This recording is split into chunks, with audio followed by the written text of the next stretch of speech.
Kung ikaw ay nagsisimulang gustong magnegosyo, ano ba ang iyong naiisip? Meron ka bang ideas or meron ka bang malaking kapital?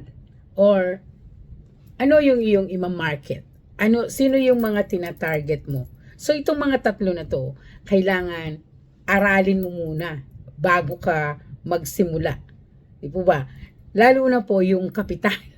Kasi may idea ka nga kung wala ka namang kapital, hindi rin po matutupad ang minimithi mong negosyo. Or may kapital ka nga pero hindi mo alam kung paano mo i-market ang iyong negosyo, useless din po. Pero try mo ang online business o ang marketing o ang pagiging isa pong network builder. So, dito meron ng konsepto. Hindi mo na kailangan mag-isip at hindi kailangan ng malaking kapital. At ang pinaka-importante is may magtuturo sa iyo kung paano mo aaralin at kung paano mo gagawin. Kasi may magme-mentor sa iyo. So hindi po kagaya ng traditional business, mag-isa kang gagawin.